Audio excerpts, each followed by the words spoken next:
عمر فاروق رضی اللہ تعالیٰ عنہ کا مبارک زمانہ ہے. حضرت عمر نے فوج بھیجی ایران کے حکمران کے ساتھ جہاد کرنے. ایران کے بادشاہ نے 2 عیسائی جاسوس بھیجے. کہنے لگا ذرا پتہ تو کرو مسلمانوں کا رات کا طریقہ کیا ہے, میں صف بندی کراتا ہوں. وہ ساری رات صف بندی کراتا رہا. 2 جاسوس آئے مسلمانوں کی معلومات کرنے. معلومات کر کے جب واپس گئے تو حضرت عمر فاروق رضی اللہ تعالیٰ عنہ کے سپاہیوں کو دیکھا, غور سے پلٹے. تو بادشاہ کہنے لگا کیا حال دیکھ کے آئے ہو؟ کہنے لگا سارے مسلح پہ بیٹھے ہوئے ہیں. جتنے گھنٹے ہم وہاں رہے ہیں مجاہدین مسلح پہ رہے ہیں. یوں لگتا ہے جیسے ان کا دنیا داری سے کوئی تعلق. اور کہنے لگے بادشاہ کوئی ایسی طاقت ہے جس کو وہ بلا رہے تھے, کوئی ایسی قوت ہے جس کو وہ پکار رہے تھے. ہمیں بھی وہاں کھڑے ہو کے محسوس ہوتا تھا کہ ہاں کوئی ہے جو آ جائے گا ان کی مدد کے لیے, کوئی ہے جو پہنچے گا ان کی مدد کرے گا. ایران کا بادشاہ کہنے لگا مجھے سمجھ آ گئی ہے, وہ جسم کی طاقت سے ہی نہیں لڑتے, وہ کوئی غیبی طاقت ہے جس سے وہ لڑتے. بھائی وہ غیبی طاقت بھی تو ہمارے پاس ہم نے ناراض کر لیا نا, وہ بھی تو نہیں نا, مسجد کا رخ بھی تو کوئی نہیں. اور میں نے پچھلے جمعے بھی کہا تھا, پھر کہتا ہوں, وہن ہو گیا امت کو. نبی پاک نے فرمایا امت کو وہ کیا ہے, دنیا سے محبت ہو گئی ہے, موت سے کراہت ہو گئی, وہن ہے. صحابہ کرام کو موت سے بڑا پیار تھا, موت سے بڑی محبت کر. ہماری طرح نہیں, وہ کہتے تھے مریں گے تو منو مٹی, تو وہاں ٹھیک ہے عذاب قبر حق ہے. لیکن میں کہا کرتا ہوں سالوں کے بعد جو پردیس سے ماں کے پاس آئے, ماں اسے عذاب نہیں دیتی, اس کا ماتھا چوما کرتی ہے. اور بھائی جو رب کریم کی بارگاہ میں جائے گا تیرا کیا خیال ہے, گل سڑ جائے گا؟ مدینے والے حبیب نے فرمایا قبر المومن روضۃ من ریاض الجنہ. فرمایا میرا مومن جب قبر میں جاتا ہے تو اللہ جنت کے سارے دروازے کھول دیتا ہے, وہ تو اللہ کی رحمت میں پہنچتا ہے. کون کہتا ہے مومن مر گئے, وہ تو قید سے چھوٹے اپنے گھر گئے. کون کہتا ہے قبر میں عذاب ہے تو صرف عذاب ہی ہے, ہاں مجرم کو سزا ملے گی, لیکن مومن ہمیشہ جہنم میں, وہ بالآخر جنت میں جائے گا, بالآخر جنت میں جائے گا.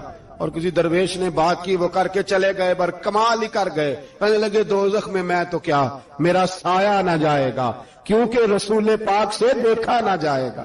نبی پاک سید عالم علیہ السلام کے غلام تو دیکھو نا, ساری زندگی عمر فاروق بخاری پڑھو تو صحیح, ساری زندگی عمر ہر نماز کے بعد کہتے تھے اللہم ارزقنا شہادت فی سبیلک, اللہ بسترے پہ موت نہ دینا, موت مجھے شہادت کی دینا. حضرت سیدنا مولا علی شیر خدا کرم اللہ تعالیٰ وجہ الکریم ساری زندگی کہتے رہے اللہ علی نے میدان میں عمر گزاری ہے, اسے شہادت کی موت عطا فرما. او بھائی یہ تو شہادتیں مانگنے والے. حضرت امام حسین میدان کربلا میں کھڑے تھے, شمر کہنے لگا حسین تیری چاروں جانب موت ہے. تو آپ فرمانے لگے تجھے ابھی ہمارا پتہ ہی نہیں, موت سے تو ہمارا پیار چلتا ہے. اور فرمایا یہ شہادت تو ہمارا پیچھا کرتی ہے, پہنچ جاتی ہے جہاں ہم ہوتے ہیں. موت سے ڈرا رہا ہے, مسلمان کا مرنے کو دل نہیں کرتا, ورنہ وہ اتنی بڑی کوٹھی میں کون رہے گا. مرنے کو دل اس لیے نہیں کرتا کہ وہ جو 6 کروڑ 10 کروڑ ڈالر لوٹ کے رکھے ہیں, مر گئے تو کھائے گا کون. وہ فقیر فاقہ مست تھے, ان کا گھر ہی کوئی نہیں تھا, ان کے بینک بیلنس ہی کوئی نہیں تھے. وہ کہتے تھے گھر ہمارا ہے وہ جو ہمارے رب نے تیار کیا ہوا ہے, ہمارا بینک بیلنس ہے وہ جو ہمیں جنت میں جا کے ملے گا. ان کا تو یہ کھاتا ہی کوئی نہیں تھا, اس لیے وہ شہادت کی. حضرت عمر بن جموع رضی اللہ تعالیٰ عنہ میدان احد میں 4 بیٹے لے کے آئے. کتنے بیٹے بول کے بتائے؟ 4 بیٹے لے کے عمر بن جموع آئے, اور خود ایک ٹانگ سے لنگڑے سے آپی ہیں, ٹانگ چھوٹی ہے. حضور کے سامنے کھڑے ہوئے کہا محبوبہ میرے 4 ہی تھے, میں 4 لے آیا ہوں, قبول کر لیں. تو حضور نے فرمایا تو کیوں تلوار اوڑے آیا ہے, یہ تو نے کیوں گلے میں اسلحہ ڈالا ہوا ہے. کہا یا رسول اللہ میں نے بھی تو جانا ہے نا. تو حضور نے فرمایا 4 بیٹے جو ہیں. تو حضرت عمر بن جموع نے بات کی, صحابہ کہتے ہیں ہم لبوں سے مسکرا رہے تھے, آنکھوں سے رو رہے تھے. کیا عجیب انداز ہے. حضور نے فرمایا عمر 4 بیٹے جو آ گئے تو تو رہنے دے. حضرت عمر رو پڑے, کہنے لگے محبوبہ کیا لنگڑے جنت میں نہیں جائیں گے. کیا حضور میں لنگڑا ہوں تو میرے لیے جنت کوئی نہیں. میرے حبیب پاک سید عالم صلی اللہ علیہ وسلم نے فرمایا عمر تو ضرور جنت میں جائے گا. کہا محبوبہ پھر بچے بعد میں جائیں گے, میں پہلے میدان میں جاؤں گا. ایک بی بی 4 بیٹے لے کے آئی احد میں. کہا محبوبہ کل کمائی تھی میں لے آئی ہوں, میرے پاس کوئی اور شے ہوتی تو میں بچا کے نہ رکھتی، بیٹے دے کے نا حاضری لگوا کے تو واپس دروازے پہ لے گئی۔ تو حضرت سیدنا عبداللہ ابن عمر فرماتے ہیں بی بی بول رہی تھی تو میرا جذبہ جہاد بڑھ رہا تھا، اپنے بیٹوں کو کہنے لگی میں تمہیں حضور کے پاس چھوڑ کے جا رہی ہوں، جب تم میدان میں گرو گے تو میں تمہیں دیکھنے آؤں گی، دیکھنا تمہاری پشت پہ کوئی زخم نظر نہ آئے، جتنے تیر کھانے ہوئے سینے پہ کھانا، اتنے تلواروں کے نیزوں کے زخم برداشت کرنے ہوئے یہاں کھانا، پشت پہ زخم نظر نہ آئے۔ حضرت عبداللہ ابن عمر فرماتے ہو بی بی کی گفتگو میرا جذبہ جہاد بڑھا رہی تھی۔ ایک بی بی 3 سال کا 4 سال کا بیٹا لیے رو رہی ہے، احد کا دن ہے، سہیلیاں پوچھتی ہیں تو کیوں روتی ہے؟ وہ کہتی ہے دیکھو میرا خاوند بھی بدر میں شہید ہو گیا، بھائی اور باپ بھی، دل کرتا ہے کوئی جوان بیٹا ہوتا تو آج مصطفیٰ کے ساتھ اسے ہی بھیج دیتی، کوئی جوان میرے پاس ہے ہی 3 سال کا تو کیا کروں، 3-4 سال کا بچہ کیا کرے گا؟ پتہ نہیں کیا دلیل آئی، اچانک اٹھی، بیٹے کو سینے سے لگایا، کپڑا ڈالا، مسجد نبوی پہنچ گئی۔ حضرت بلال کہتے ہیں مجھے ملی، کہنے لگی بلال مجھے پتہ ہے حضور تیاری کرا رہے ہیں جنگ کی، پر 2 منٹ اگر میری ملاقات ہو جائے۔ بلال حبشی کہنے لگے حضور ہم ایک بی بی ضد کر رہی ہے۔ حضور باہر آئے، کہنے لگی حضور میں فلاں کی بیٹی، فلاں کی بہن، فلاں کی بیوہ ہوں، میں نے بدر میں 3 شہید دیے ہیں، اب میرے پاس یہ 3 سال کا لال ہی بچا ہے، بڑا فخر ہے میرا، لوگ مجھے شہید کی بیوہ، شہید کی بیٹی، شہید کی بہن کرتے، دل کرتا ہے شہید کی اماں بھی کہیں جاؤں تو میرا بیٹا لے لیں۔ سیدنا بلال کہتے ہیں حضور مسکرائے، کہنے لگے یہ 3 سال کا نونہال کیا کرے گا؟ کہتے ہیں اماں کا عجیب جذبہ ہے۔ کہنے لگی محبوبہ سنا ہے اسلحہ بھی تھوڑا ہی ہے، ڈھالیں زیادہ کوئی نہیں، میرا بیٹا ساتھ رکھ لیں، جب آپ کی طرف کوئی تیر آیا نا تو میرا بیٹا ڈھال کے اس کو ڈھال بنا کے آگے کر دینا۔ محبوبہ ڈھال تو بانی سکتا ہے نا۔ حضرت بلال فرماتے ہیں مصطفیٰ کریم نے فرمایا جا میں نے قبول کیا، قیامت کے دن بیٹا گھر لے جا، جب تیرا نام پکارا جائے گا تو شہید کی اماں کہہ کے ہی پکارا جائے گا، جا تو گھر لے جا۔ کہتے ہیں چلتے چلتے ایک غریبنی اور آ گئی، اتنی سی اٹی بان کی، اتنی سی، بلال حضور سے ملاقات ہو جائے گی۔ نبی پاک آ گئے، کہا محبوبہ یہ غلبہ اسلام میں میرا بھی حصہ ڈال لے۔ حضور نے فرمایا یہ کیا ہے؟ کہنے لگے حضور خاوند فوت ہو گیا، اولاد اللہ نے بے نیازی سے دی نہیں، سویرے چرخہ کاٹ کے رزق حلال کھاتی ہوں، میرے پاس نا یہ اتنا سا بان ہے، ایک گھوڑے کی لگام بن جائے گی، محبوبہ حصہ تو ڈال جائے گا نا دین کے لیے، میری قبولیت ہو جائے گی۔ میرے حبیب نے ہاتھ اٹھائے اور دعا مانگی، کہے اللہ جتنا تو میدان کے مجاہدوں کو اجر عطا فرمائے اتنا اس غریبنی کو بھی عطا فرمانا۔ حضرت عمر فاروق رضی اللہ تعالیٰ عنہ رات کا وقت چہرے پہ نقاب ڈال کے گلی میں گھوم رہے تھے، میں بھی گلی میں نکلتا ہوں، آپ بھی نکلتے ہیں، لیکن مقصود یہ ہے کہ ذرا پتہ کریں باہر کی ہوا کیسی ہے، مقصود یہ ہے کہ پتہ کریں کہ آج برگر کس دکان کا اچھا ہے، معلومات کریں کہ محلے کی سیاست کس رخ جا رہی ہے، وہ بھی نکلتے تھے، لیکن مقصود یہ نہیں تھا، مقصد سمجھ گئے تھے نا، وہ اس لیے نکلتے تھے کہ پتہ کروں کوئی دکھی تو نہیں، کوئی تکلیف میں تو نہیں، کوئی آزمائش میں تو نہیں۔ دیکھیں نا کام وہی ہے، میں بھی کرتا ہوں، آپ بھی کرتے ہیں، ساری دنیا کرتی، لیکن وہ ایکم احسن عملا، کردار کس کا ستھرا ہے، ذہن کس کا اونچا ہے، ذوق کس کا بڑا ہے۔ زندگی وہ بھی بتا گئے، ہم بھی گزار رہے ہیں، لیکن وہی کمزور باتیں اور وہی روایتی گفتگو اور وہی لب و لہجہ اور وہی دنیا داری کے مخصوص ہی ہماری گفتگو، فلاں کیا کر رہا ہے، کہاں پہنچ گیا، اگر پیسے کسی نے نہیں کمائے تو کہاں نکھٹو ہے تب نہیں کمائے، اور اگر زیادہ کما لیا تو کہنے لگے 1 نمبر طریقے سے تو نہیں کمائے جا سکتے، یہ کوئی غلط رستہ بڑی گفتگو ہے، بس نشستن گفتن برخاستن۔ تو اعلیٰ کام، اعلیٰ کردار ان لوگوں، حضرت عمر گزر رہے تھے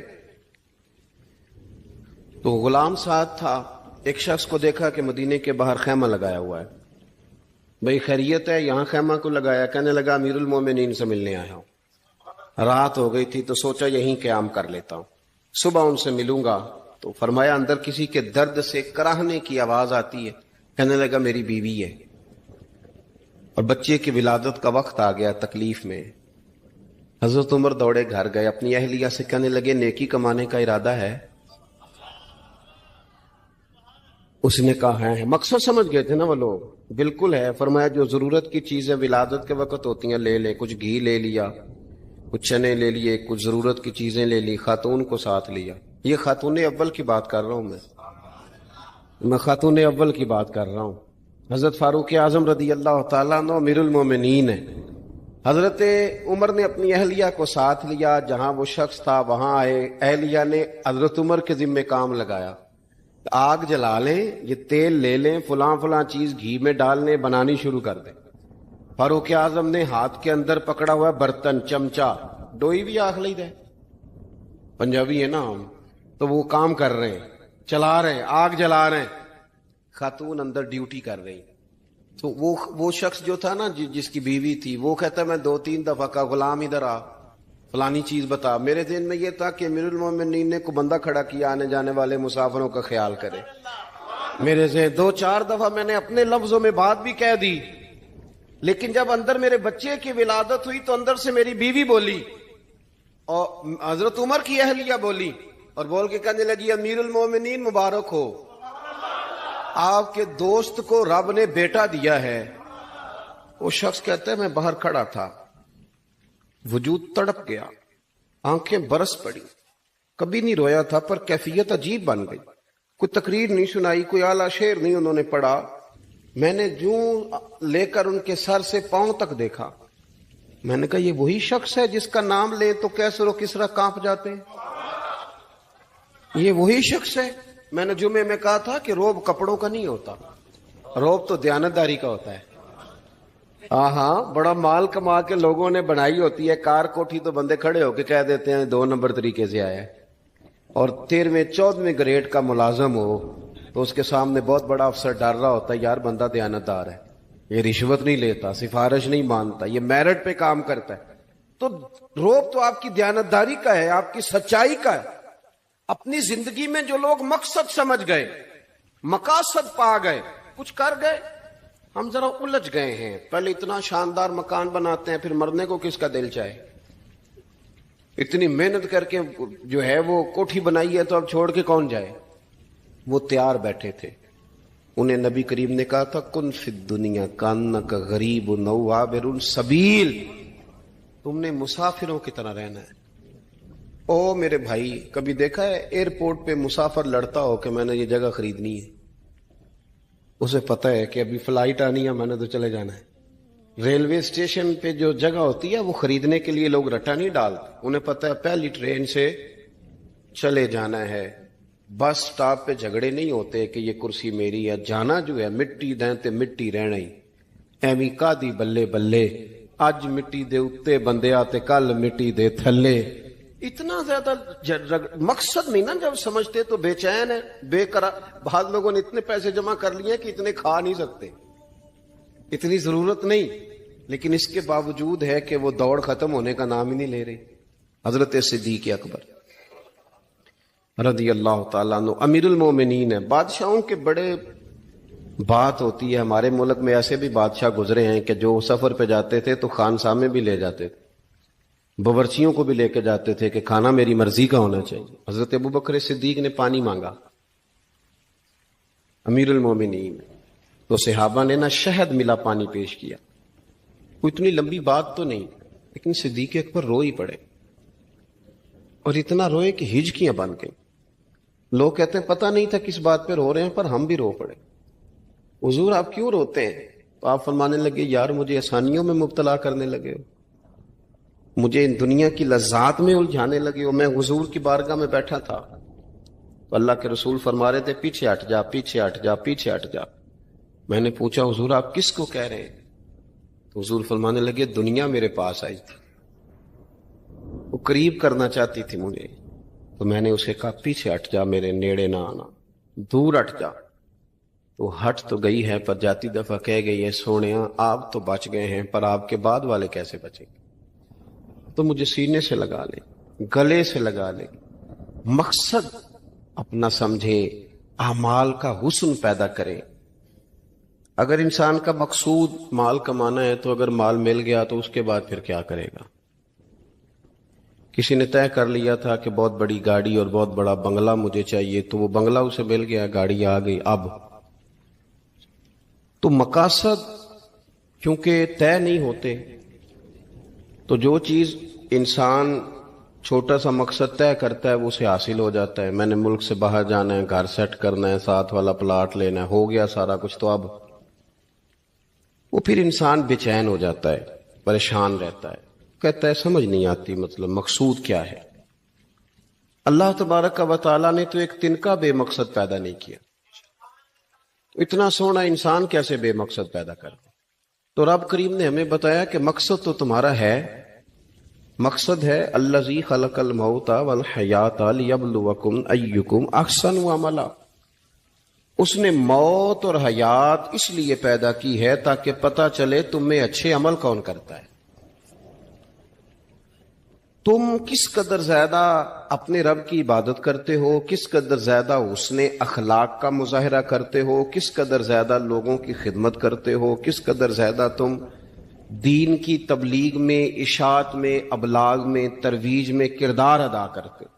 با مقصد تمہیں بنایا، با مقصد اچھا ترین عمل تم میں سے کون کرتا ہے، اس لیے موت اور حیات پیدا کی تھی کہ تم نے ستھرے سے ستھرے اعمال، بہتر سے بہتر کردار، اعلیٰ سے اعلیٰ تمہارا انداز زندگی۔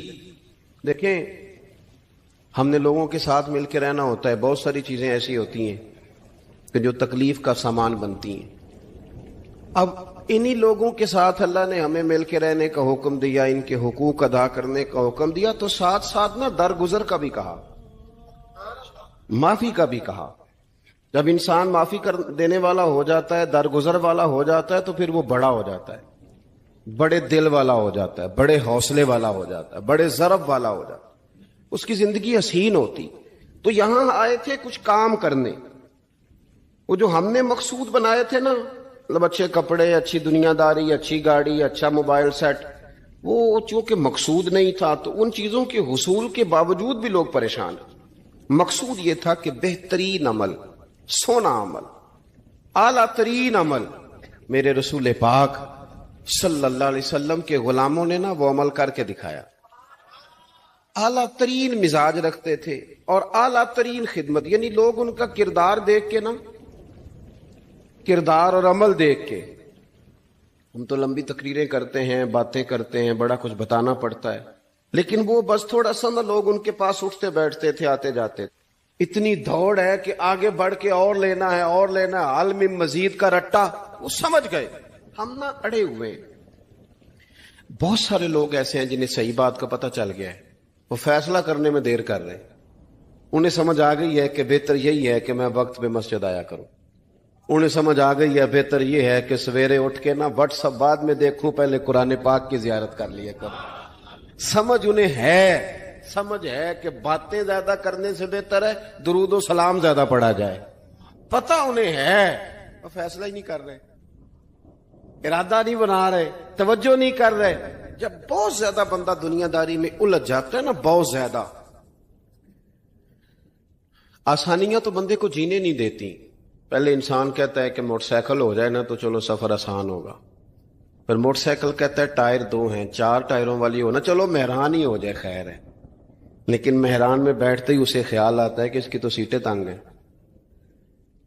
پھر اس سے بڑی گاڑی چاہیے۔ یہ روز دوڑ ہے، بانج فقیروں کسے نہیں ماریا، اے ہوئی چور اندر دا، یہ دوڑ ہے، یہ ختم۔ حضرت ابوبکر صدیق رضی اللہ تعالیٰ عنہ امیر تھے، ہمیں تو نا جی ایک سے ایک کھانا، اور آج یہ نہیں کھانا، آج میری مرضی کا کھانا، یہ میری مرضی کا، یہ میرے بچے کی مرضی کا، یہ فلانے کی مرضی کا، وہ خواہشات کا انبار۔ اور نفس بچے کی طرح ہوتا ہے، ایک خواہش پوری کرو تو فوراً ہی دوسری بھی بتا دیتا ہے، دوسری پوری کرو تو تیسری کی بھی خبر دے دیتا ہے۔ ہم نا چونکہ الجھ جاتے ہیں، پھر وہ الجھاؤ ہمیں باہر نہیں نکلنے دیتا۔ اگر تھوڑا تھوڑا کر کے، میرا مطلب یہ ہے کہ زندہ رہنے کے لیے روٹی کھانی ہے نا، مثلا روٹی کا لطف کتنی دیر ہوتا ہے، جتنی دیر منہ میں چباتے ہیں، اس کے بعد ختم۔ تو کپڑا تو پہننا تھا بدن چھپانے کے لیے، اس میں وہ کدھر سے آ گئی ساری کہانیاں جو آج بن گئی. اور اتنے میں نے عجیب و غریب نظام دیکھا ہے کہ نوجوان ہے، اچھا بھلا سیاںا آدمی، کپڑے اس نے تازے سلوائے ہیں اور 99 لوگوں نے کہا ہے صحیح لگ رہا ہے، تو صرف ایک نے کہا نہیں ٹھیک لگ رہا. وہ پریشان ہو جاتا ہے، کہتے بھی اس کا کچھ کروں. کیوں؟ اس لیے کہ یہی سارا مقصود سمجھ لیا ہے، کپڑے پہننا، اسی میں الجھ جانا. میں اکثر دوستوں سے کہتا ہوں، میں خود کسی دوسرے کی بات نہیں کرتا، بہت زیادہ عمر نہیں میری، میں خود جایا کرتا تھا. شادی کوئی آ گئی تو 2-3 دن پہلے ابا جی کہتے تھے پرانے جوتے کچھ گنڈوا لا، کچھ پالش کرا لا، توڑے میں ڈال کے جانا موچی کے پاس، اس نے کچھ سیٹ کر دینے. اب کہاں رہ گیا جی یہ کام؟ چھٹی نہیں ہو گئی. اب کون سا ایسا سلسلہ ہے؟ وہ جو کہیں سے کپڑا تھوڑا پھٹ جاتا تھا نا تو اماں اس کو اس طرح پیوند کراتی تھی کہ ڈیزائن بھی بن جاتا تھا اور کام بھی چل جاتا. کدھر گیا وہ دور؟ لیکن تکلیف دیکھ لیں آج پہلے سے زیادہ ہے، لڑائی پہلے سے زیادہ ہے، آزمائش پہلے سے زیادہ ہے. کیوں؟ جتنی بھی خواہشات آپ بڑھاتے جائیں گے نا مقصد فوت ہوتا جائے گا. جتنی بھی مقصود سفر کرنا ہے، گاڑی دکھانا تو مقصود نہیں نا، لیکن ہمیں وہ والی گاڑی چاہیے کہ لوگ ایک دفعہ انگلی منہ میں ڈالیں کہ وہ خو اس گاڑی پہ بیٹھا ہوا ہے. ہم مقصد سے پیچھے ہٹیں گے جب پھر تکلیف میں آئیں گے، پھر آزمائش. زندگی میں ہم نے جو چیزیں مینج کی ہیں وہ ساری دوسروں کے لیے ہیں، ہمارے لیے کوئی شے بھی نہیں. ولیمے پہ گئے تاکہ برادری راضی ہو جائے، تعزیت کے لیے گئے تاکہ محلہ راضی ہو جائے، فلانا کام کیا تاکہ لوگ جو ہیں وہ میرے حق میں ہو جائیں. ساری زندگی دوسروں کے لیے جی کے گزار دی، اور آپ نے 99 نیکیاں کی، ایک خامی آئی تو لوگ تو وہ تھے جو پھر بگڑ گئے. بہتر نہیں بندہ رب کو ہی راضی کرے. واللہ ورسولہ احق ان یرضوا، اللہ اور اس کے رسول کا زیادہ حق ہے کہ انہیں راضی کیا جائے، ان کا زیادہ حق. اپنی زندگی میں معاملات کو ترتیب دیں، ایک مخصوص ذہن بنائیں. اتنا سویرے قرآن شریف پڑھنا ہے، اتنا درود پاک، اور یہ راز ہو ہمارا اور ہمارے رب کا، یہ راز ہو. اتنی دیر مصلی پہ بیٹھنا ہے. میرے ایک دوست ہیں ڈاکٹر صاحب، میں بیٹھا تھا تو وہ ایک شخص کو کہہ رہے تھے تیرے دل میں کچھ باتیں ہیں نکال دے تاکہ تیری ٹینشن ریلیز ہو جائے، تیری صحت ٹھیک ہو جائے گی. تو بندہ کہہ رہا تھا اچھا ٹھیک ہے ڈاکٹر صاحب. تو میں نے کہا کہ اگر آپ اجازت دیں تو ایک بات میں بھی کر لوں. نے کہا آپ بھی کر لیں. تو میں نے کہا ڈاکٹر صاحب کچھ دکھ بڑے ذاتی اور نجی ہوتے ہیں، بندہ کسی کے سامنے کہہ ہی نہیں سکتا، بڑے ذاتی قسم کے ہوتے ہیں. وہ آپ کسی کے سامنے جتنا مرضی کوئی قریبی ہو، وہ بندے کی اپنی اندر کی کچھ ایسی تکلیفیں ہوتی ہیں اندر کی. آزم گنڈاں دے وچ گنڈاں 10 کیڑی کھولا، بڑے مسئلے ہوتے ہیں، آپ کیسے بیان کر سکتے ہیں؟ سوال ہی نہیں پیدا ہوتا. تو کہنے لگا پیر صاحب حال تو ہوگا نا. میں نے کہا بالکل ہے. ہمیں ہمارے دین نے دعا سکھائی ہے، جو کسی سے نہیں کہہ سکتے وہ اپنے رب سے کہہ دو. اللہ کے حضور عرض کر دو، کشکول طلب دراز کر کے کہہ دو مالک یہاں پریشان ہوں. وہ بڑا کریم ہے، عطا بھی کرے گا اور پردہ پوشی بھی فرمائے گا. اپنے اللہ کے ساتھ اپنا تعلق مضبوط کریں. اپنی زندگی میں حسن اعمال کا پیدا کریں، اعمال کا، کہانیوں کا نہیں، باتوں کا نہیں، تصویروں کا نہیں، نئی سے نئی پکچر کا نہیں، اعمال کا. اور خوبصورت ترین طریقہ ہو. دیکھیں نا مشکل سے بھی تو نماز پڑھنی ہے نا. سویرے ابا بڑے غصے میں تھے تو پھر مجھے اٹھنا ہی پڑا، تو اس طرح بھی تو پڑھنی ہے. تو اگر بندہ ذوق سے اٹھے اور ذرا سونا کر کے وضو کرے اور ذرا صحیح کر کے مصلی بچھائے اور سجدہ کرے تو ذرا ذوق سے کرے. مجھے سوز دے، مجھے ساز دے، مجھے نیم شب کا نیاز دے، دم سجدہ خود کو میں توڑ دوں، مجھے ایسا ذوق نماز دے. اس ذوق کے ساتھ آگے بڑھے. مقاصد جب بندہ سمجھ جاتا ہے نا، مقاصد، پھر اس کے لیے آسانی ہوتی ہے. میں نے عرض کیا تھا زیادہ باتیں نہیں کرنی، مقصود تو ایک پیغام دینا ہے. اب ہم نے جانے والوں کے لیے کیا کرنا ہے؟ ایک تو یہ کہ اپنا مقصد ٹھیک کرنا ہے کہ جو رخصت ہو گئے اپنے بزرگوں کو نا یاد رکھیں. اصل کام ہے ان کو بول کے بتائیے. سال کے بعد ختم بڑی اچھی بات ہے، سسماہی ششماہی سیماہی سب ٹھیک ہے، ان کو یاد رکھیں. حضور نہ یاد رکھتے تھے، اپنی والدہ کا ذکر کرتے تھے، اپنے والد کی بات کرتے تھے، اپنے دادا کا ذکر کرتے تھے. اپنے جانے سیدہ خدیجہ الکبریٰ رضی اللہ تعالیٰ نہ وصال کر گئیں تو حضرت عائشہ کہتی ہیں حضور اکثر گھر میں ان کا ذکر کرتے. اپنے بزرگوں کو یاد رکھیں، ان کا ذکر کریں. ان کو نا والد کے لیے نا والد ہونا شرط ہے، پی ایچ ڈی ہونا شرط نہیں. والد کے لیے والد ہونا شرط ہے، مفتی ہونا شرط. والد ان پڑھ بھی ہو تو بچے کو سمجھانے کا سلیقہ سے اللہ اسے عطا کاری دیتا ہے. ماں بالکل ان پڑھ بھی ہو تو بچوں کو سمجھانے کا طریقہ اللہ اسے ان سے سیکھیں. میرے والدہ اور والدہ دونوں اپنا نام نہیں لکھ سکتے تھے، تو میں اپنے دوستوں سے کہتا ہوں مجھے کبھی موقع ملے تو میں کئی جلدوں میں کتاب لکھ سکتا ہوں اپنے ماں باپ. اس لیے کہ وہ جو ہمیں سکھا گئے، جو بتا گئے، وہ انہی کا خاصہ تھا. تو اپنے ایک تو جانے والوں کو یاد رکھیں، دوسرا ان کے لیے دعا کریں تو درد سے کریں، سونی کر کے کریں، صحیح کر کے کریں، اکیلے بیٹھ کے کریں. دعا کا سب سے زیادہ تعلق آپ کے دل کی آواز کے ساتھ ہوتا ہے. اور جس طرز میں حضور نے ہمیں حدیث سکھائی ہے نا، اس رنگ میں کبھی آپ حدیث کو سیکھیں، سمجھے نا. حضور فرماتے ہیں جس طرح دریا میں ڈوبنے والا سہارا تلاش کرتا، دریا میں اسے کتنی کو جلدی ہوتی ہے، غوطے لگ رہے ہوتے ہیں. وہ اس طرح کا نہیں ہوتا کہ میں عصر کی نماز کے بعد پھر آؤں گا تجھے نکالنے، اس طرح تو نہیں نہ ہوتا. دریا میں ڈوبنے والا جس طرح کشتی سہارا تلاش کرتا ہے، حضور فرماتے ہیں اس طرح قبر میں جانے والا دعاؤں کا انتظار کرتا ہے. آپ نے دیر کر دی دعا مانگنے میں، ختم دلانے میں دیر کر دی. کت صبح و شام ہمہ وقت دعا. ابھی آپ آیتیں سن رہے تھے سورہ ابراہیم کی، اللہ نے نماز میں رکھ دی، ربنا اغفر لی ولی وللمؤمنین یوم یقوم الحساب. ایک تو نے یاد رکھیں، خوب دعا کریں. اور دوسرا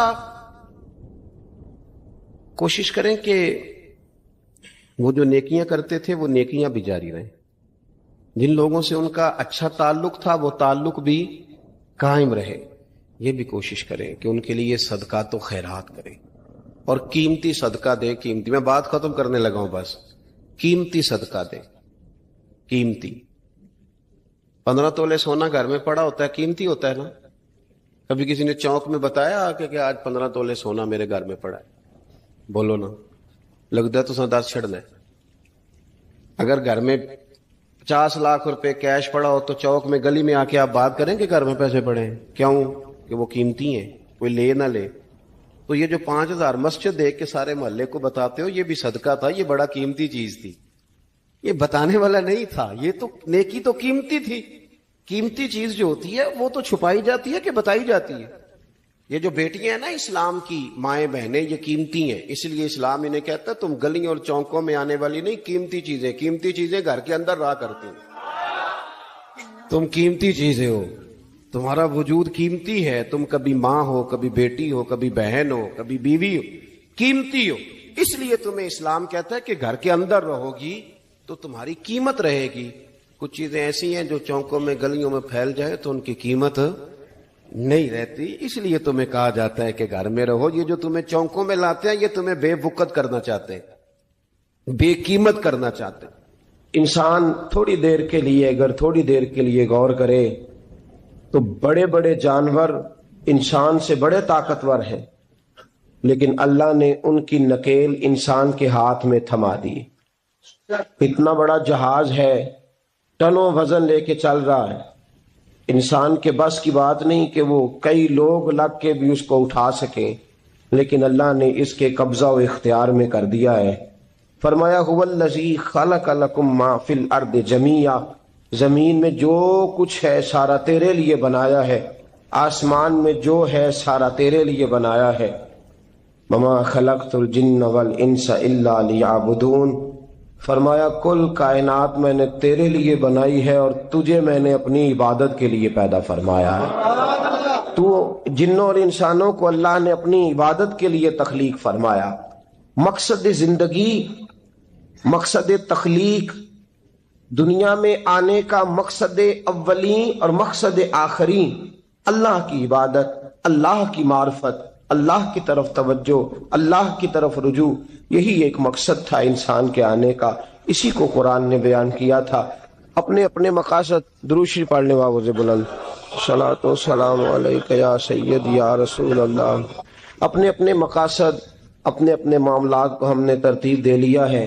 صبح سے شام تک کے معاملات سارے کے سارے ہمارے ذاتی، نجی، اور ہمارے اپنے بنائے ہوئے مقاصد کے تحت گزر رہے ہیں، حالانکہ رب کریم نے فرمایا کہ انسان میں نے تجھے اپنی عبادت کے لیے بنایا ہے، اپنے لیے تجھے بنایا ہے، تو میری بارگاہ میں سجدہ ریز ہو، تو میری بارگاہ کی طرف توجہ کرے، تو میرے لیے تسبیح پڑھے، تو تحلیل کے جملے بولے، تو تکبیر کہے، تو میرے محبوب پہ نازل ہونے والے قرآن کی تلاوت کرے۔ تجھے تو اس لیے بنایا تھا۔ عبادت کا معنی یاد رکھیے گا، عبادت کا معنی فقط نماز پڑھنا نہیں، عبادت کا معنی صرف نماز پڑھنا نہیں، نماز عبادت کا ایک جز ہے، نماز عبادت کا ایک حصہ ہے۔ عبادت نماز پڑھنے کا نام نہیں، عبادت روزہ رکھنے کا نام نہیں، عبادت صرف اور صرف حج کرنے کا نام نہیں، فقط ذکر فکر کرنا عبادت نہیں، بلکہ اللہ کا حکم ماننے کا نام عبادت ہے۔ خدا رسول کی بات ماننے کا نام عبادت ہے۔ جہاں جانے کا خدا حکم دے وہاں چلے جاؤ، یہ عبادت ہے۔ جہاں جانے سے منع کر دے وہاں کبھی نہ جاؤ، یہ عبادت ہے۔ اگر نماز پڑھنے کا نام ہی عبادت ہوتا تو پھر فجر کی فجر کے وقت کیوں پڑھنی پڑتی، پھر ظہر میں ہی کیوں فرض ہوتی، پھر عصر کا وقت مغرب میں جا کے کیوں نہ شروع کیا جاتا، پھر انسان کی مرضی تھی جب پڑھ لیتا۔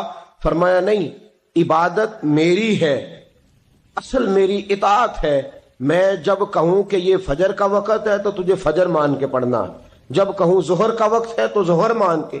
ہم نے عبادت کو مخصوص کر دیا، مسجد میں چلے جانا، نفل پڑھ لینا، کچھ دیر قرآن شریف پڑھ لینا، کچھ دیر اللہ کی عبادت کر لینا، کچھ دیر ذکر اذکار کر لینا، اس کا نام عبادت ہے۔ اور باہر نکل کے بے شک جھوٹ بولے، باہر نکل کے بے شک غیبت کرے، باہر نکلے اور کم تولے، باہر نکلے اور اپنی من مرضی کرے، تو یہ عبادت نہیں۔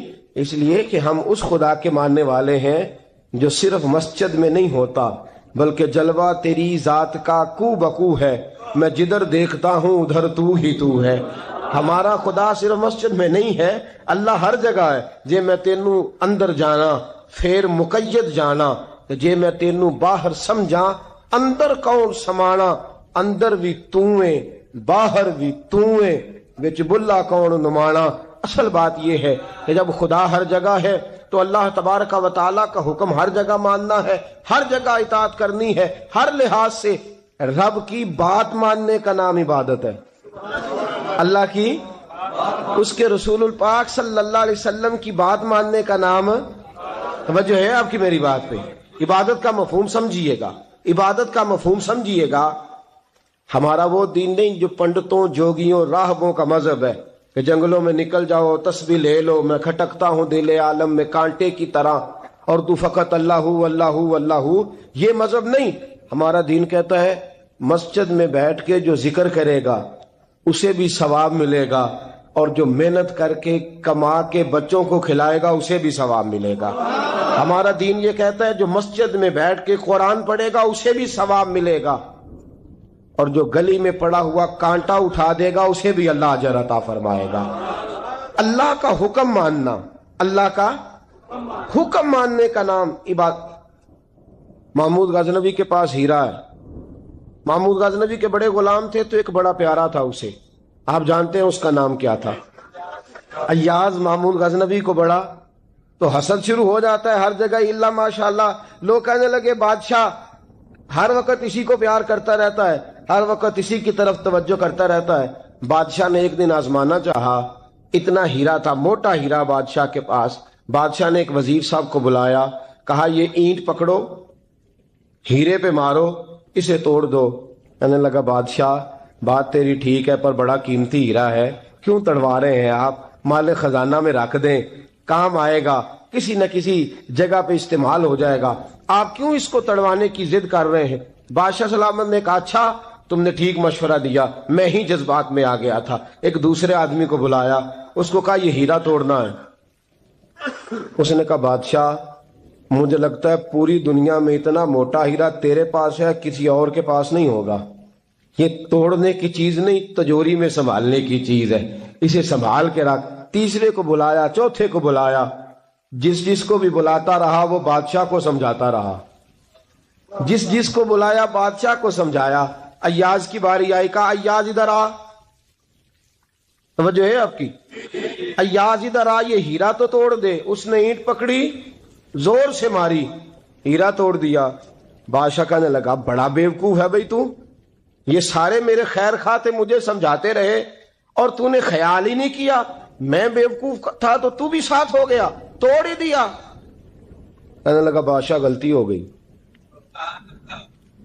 مجھ سے غلطی ہو گئی، مجھے نہیں توڑنا چاہیے. اس نے کہا اچھا چل چھوڑ، ایک بات بتا، تیرے سامنے جو سب مجھے مشورے دے رہے تھے تو نے کیوں نہیں دیا؟ میں نے تجھے کہا توڑ دے. کیا لفظ ایاز نے کہے، کمال کر دی.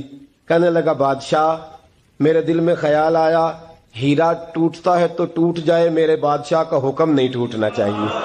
یہ ٹوٹتا ہے تو ٹوٹ جائے، یہ کرچی کرچی ہوتا ہے تو ہو جائے، خزانہ خالی ہوتا ہے تو ہو جائے، لیکن میرے مالک کا حکم نہیں ٹوٹنا چاہیے. بادشاہ میں ہر چیز توڑ دوں گا پر میں تیرا حکم نہیں توڑ سکتا.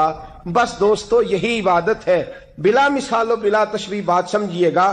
جس نے خدا کا حکم توڑ دیا اس نے عبادت نہیں کی، اور جس نے خدا کا حکم اچھا آؤ نماز کے لیے. دکان کا وقت ہے، گاہک بھی زیادہ آ گئے ہیں، رش پڑ گیا ہے، اب تھوڑا وقت مشکل ہو جائے گا، ذرا تھوڑی دیر میں پڑھ لوں گا. ہیرا ٹوٹتا ہے تو ٹوٹ جائے، گاہک آنے کا سلسلہ ٹوٹتا ہے تو ٹوٹ جائے، روزی آنے کا سلسلہ ٹوٹتا ہے تو ٹوٹ جائے. مسلمانوں خدا کا حکم نہیں ٹوٹنا چاہیے، رسول اللہ کا فرمان نہیں ٹوٹنا چاہیے. میرے رسول پاک صلی اللہ تعالی علیہ وسلم کا اقبال نے کیا کہا؟ کہنے لگا اے طائر لاہوتی، اس رزق سے موت اچھی جس رزق سے آتی ہو پرواز میں کوتاہی. کہا خدا کا حکم نہ توڑ بیٹھنا. اور عبادت بھی جس کو اللہ کہہ دے وہ عبادت ہے. ایک بندہ زوال کے وقت نماز پڑھنے کھڑا ہو جائے تو ہو جائے گی، کیوں؟ نماز نہیں پڑھ رہا. اچھا میں آپ کو روایت سناتا ہوں، شیر خدا مولا کائنات حضرت علی المرتضی رضی اللہ تعالیٰ عنہ فرماتے رسول پاک صلی اللہ علیہ وسلم نے ہمیں منع فرمایا یا جب عید الفطر کا دن ہو یا عید الاضحیٰ کا دن ہو تو تم نے کیا کرنا ہے؟ فجر کی نماز پڑھنی ہے، اس کے بعد اشراق چاشت نہیں پڑھنی، فجر سے لے کر عید کی نماز تک درمیان میں کوئی نماز نہ پڑھنا. جب عید کی نماز ہو چکے پھر تمہیں اجازت ہے جتنے مرضی نفل پڑھو، لیکن فجر سے لے کر عید تک تم کوئی اور نماز نفل درمیان میں نہ پڑھنا. حضرت علی المرتضی شیر خدا کا زمانہ ہے، عید کا اعلان ہو گیا، عیدگاہ میں لوگ کٹھے ہو رہے ہیں. ایک شخص دوڑا آیا، اس نے آ کے نماز کی نیت باندھ لی. توجہ ہے آپ کی؟ میں نے کہا عبادت ہے خدا کا حکم ماننے کا نام. حضرت علی رضی اللہ تعالیٰ عنہ نے نماز کے بعد اس شخص کو بلایا، فرمایا ادھر آ، تجھے نہیں پتا کہ جب تک عید کی نماز نہیں ہوتی کوئی اور نفل نہیں پڑھیں گے؟ کہنے لگا جی میں نے نماز ہی پڑھی ہے، کوئی جرم کیا ہے؟ نماز پڑھی ہے نا، میں نے سجدہ کیا ہے، کوئی جرم ہے؟ حضرت علی نے تلوار نکال لی، فرمایا جو مصطفیٰ کی سنت توڑ کے نفل بھی پڑھے گا میں اس کا بھی سر قلم کر دوں گا، جو رسول پاک کے حکم کے خلاف عبادت بھی کرے گا اس کو بھی قتل کر دیا جائے گا. توبہ کر. یاد رکھیے گا عبادت خدا رسول کی بات ماننے کا نام ہے. آپ سویرے 8 بجے اٹھ کے کھڑے ہو جائیں کہ میں نے تو فجر پڑھنی ہے، فجر کا وقت 8 بجے نہیں ہوتا، وہ گزر گئی 4 بجے، 4:15 بجے ہو چکا. ایک شخص شام 7 بجے کھڑا ہو جائے کہے جی میں تو ظہر کی نماز 7 بجے پڑھا کروں گا، یہ کیسے ممکن ہے؟ اس کا وقت تو 2 بجے کے راؤنڈ اباؤٹ ہے، تجھے اسی وقت ادا کرنی.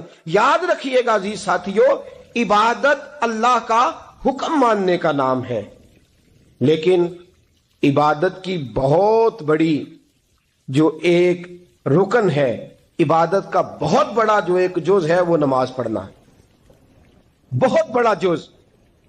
حضرت محمد بن ابی بکر حضرت صدیق اکبر کے صاحبزادے رضی اللہ تعالیٰ عنہ کیا فرماتے ہیں مسلمانوں بڑے نصیبوں والے ہو، بڑے نصیبوں والے ہو، تمہیں تو اللہ کی بارگاہ میں جانے کے لیے اجازت ہی نہیں لینی پڑتی، اللہ نے تمہارے لیے دروازہ ہی کھول دیا ہے. جب دل کیا، وضو کیا، نماز کی نیت باندھی، اللہ کے دروازے کھل گئے، اور بغیر کسی ترجمان کے تم نے اپنے رب سے بات کرنی شروع کر دی. عبادت ایسی نعمت ہے، اللہ کی بارگاہ میں کھڑے ہونا، سجدہ کرنا اتنی بڑی فضیلت کی بات ہے. یہ حدیث میرا خیال ہے آپ کو کبھی بھولنی نہیں چاہیے.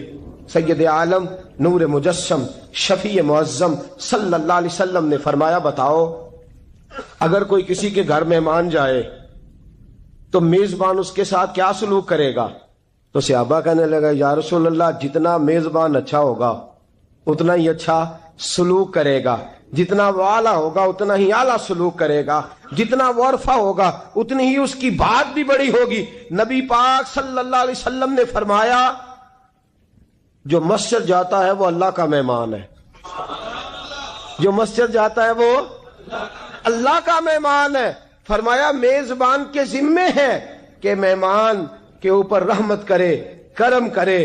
فرمایا جب تو مسجد جاتا ہے تو خدا بھی رحمتوں کے دروازے کھول دیتا ہے، اللہ تیرے لیے فضل کے دروازے کھول دیتا ہے۔ نبی پاک صلی اللہ تعالی علیہ وسلم نے فرمایا جب تو اپنے گھر سے مسجد جانے کے لیے ابھی نکلتا ہے، ابھی تو گیا نہیں، ابھی تو نکلا ہے، فرمایا تو نے سیدھا پیر اٹھایا ہے تو تیرا ایک درجہ بلند ہو گیا ہے، تو نے الٹا قدم اٹھایا ہے تو تیرا ایک گناہ معاف ہو گیا ہے۔